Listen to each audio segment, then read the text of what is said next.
বিসমিল্লাহির রহমানির রহিম। আসসালামু আলাইকুম ভিউয়ার্স। আমি doctor Kazi Mohammad Rakibul Hasan, orthopaedic consultant হিসেবে কর্মরত আছি। আপনাদের সবাইকে স্বাগতম আমার ইউটিউব চ্যানেল বোন অ্যান্ড জয়েন্ট কেয়ার সেন্টারের পক্ষ থেকে।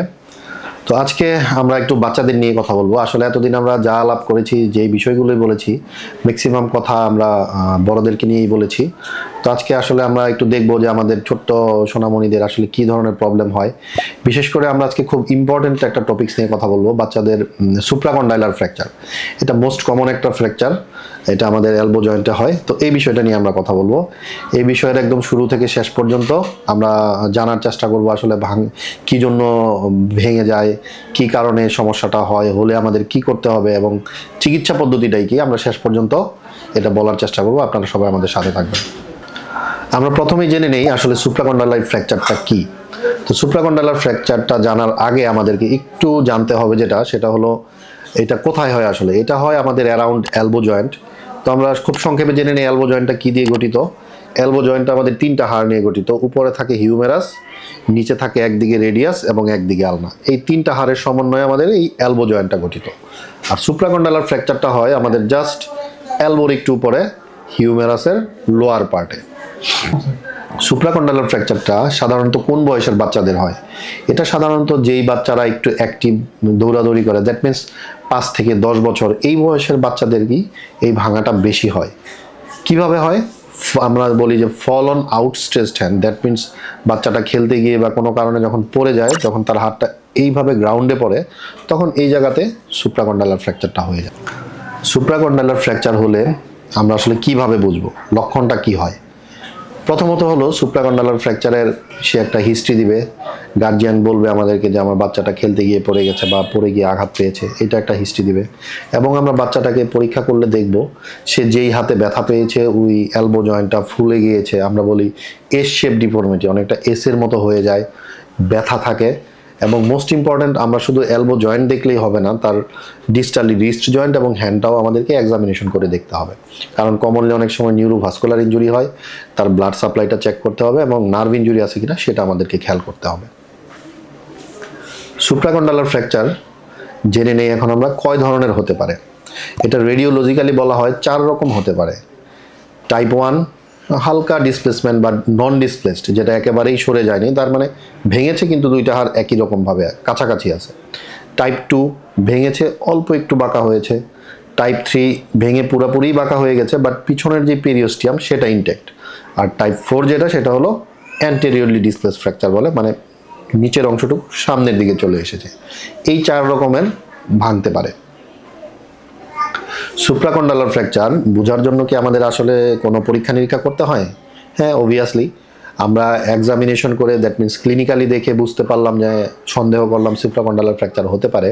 তো এটা কনফার্ম করার জন্য আমাদের গোল্ড স্ট্যান্ডার্ড একটাই পরীক্ষা করতে হয়, সেটা হলো এলবো জয়েন্টের একটা এক্সরে। আমরা X-ray elbow joint, AP view মানে অ্যান্টেরিয়র পোস্টেরিয়র ভিউ এবং ল্যাটারাল ভিউ করি।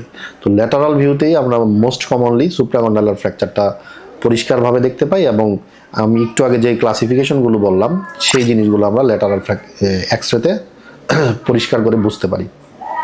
আমরা জেনে নেই একটা রোগী যখন সুপ্রাকন্ডাইলার ফ্র্যাকচার নিয়ে আসে বা একটা বাচ্চা যখন এরকম আঘাত পায়, তখন আসলে আমাদের সাথে সাথে করণীয়টা কি? আমাদের সাথে সাথে করণীয় হলো, যখন এরকম আপনার সন্দেহ হবে যে বাচ্চাটার হাত ভেঙে গেছে, অতি দ্রুত আপনি যে কোনো একজন অর্থোপেডিক বিশেষজ্ঞ ডাক্তারের পরামর্শ নিন বা নিকটস্থ হাসপাতালে শরণাপন্ন হন। এই ভাঙা নিয়ে বা এরকম একটা ইনজুরি নিয়ে কখনো বাসায় বসে থাকবেন না। টাইপ 1, 2, ইভেন 3, এই 3টা ক্ষেত্রে আমরা নন অপারেটিভ চিকিৎসা দিতে পারি। আর টাইপ 4 হয়ে গেলে আমাদেরকে অপারেশনে যেতে হয়। এখন নন অপারেটিভ ট্রিটমেন্ট আমরা আসলে কি দেই? টাইপ 1 টাইপ 1টা হলো নন ডিসপ্লেসড ফ্র্যাকচার, মানে দুটা ফ্র্যাগমেন্ট আমার ভেঙেছে কিন্তু সরে যায়নি। এই ক্ষেত্রে আমরা বাচ্চাটাকে সাধারণত 90 ডিগ্রি ফ্লেকশন করে একটা আর্ম স্লিং দিয়ে দিই, ব্যাকস্লাপ বলি আমরা, লং আর্ম ব্যাকস্লাপ। এবং এটা সাধারণত আমরা 3 সপ্তাহের জন্য দিই।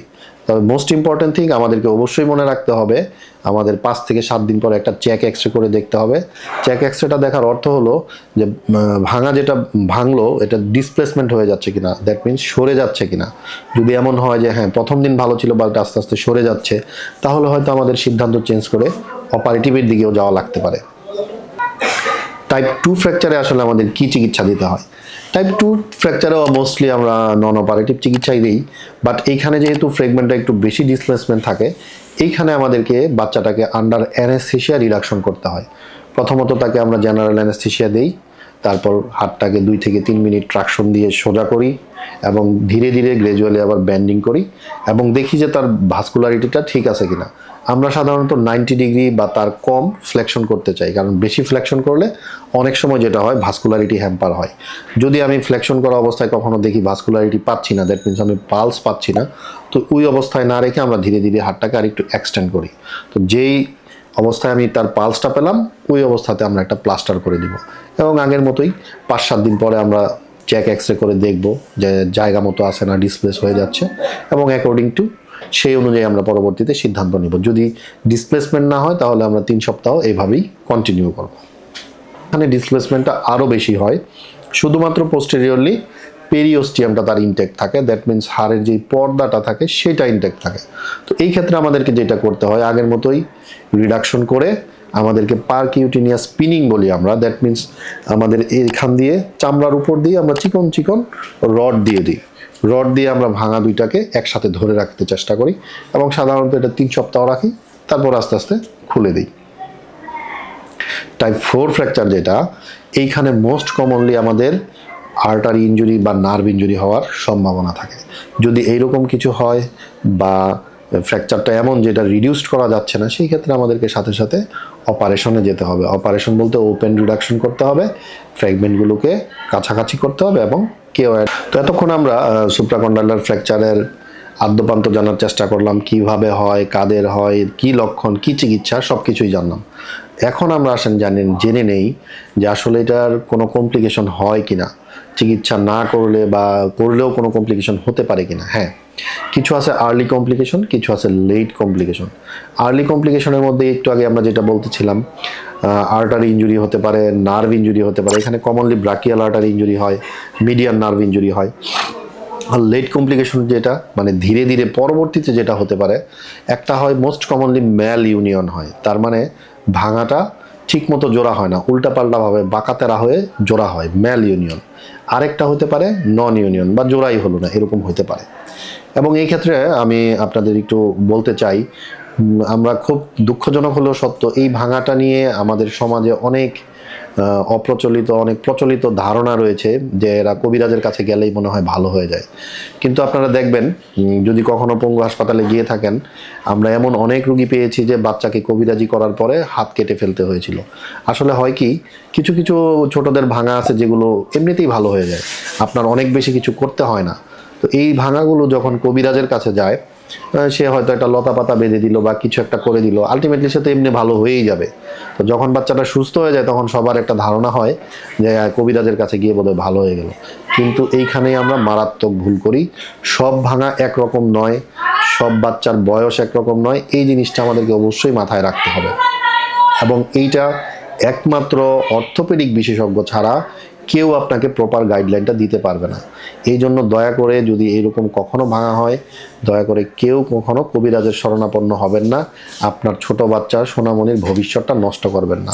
এরকম হলে সাথে সাথে নিকটস্থ হাসপাতালে নিন বা একজন বিশেষজ্ঞ অর্থোপেডিক ডাক্তারের পরামর্শ নিন। ধন্যবাদ সবাইকে এতক্ষণ আমাদের সাথে থাকার জন্য, ধৈর্য ধরে শোনার জন্য। তো আশা করি আপনারা আমাদের এই চ্যানেলের মাধ্যমে কিছুটা হলেও উপকৃত হচ্ছেন বা হবেন। তো আপনাদের অর্থোপেডিক সংক্রান্ত যে কোনো জিজ্ঞাসা থাকলে, যে কোনো কোয়ারি থাকলে আমাদেরকে কমেন্টের মাধ্যমে জানান। তো আমরা চেষ্টা করব আমাদের সর্বোচ্চটা আপনাদেরকে জানানোর, একটা সুপরামর্শ দেওয়ার। তো সবাই আমাদের পাশে থাকবেন, আমাদের চ্যানেলটা সাবস্ক্রাইব করবেন, লাইক কমেন্ট শেয়ার দিয়ে সবসময় আমাদের পাশে থাকবেন। সবাই ভালো থাকুন, সুস্থ থাকুন, বি ডাইনামিক, বি হেলদি।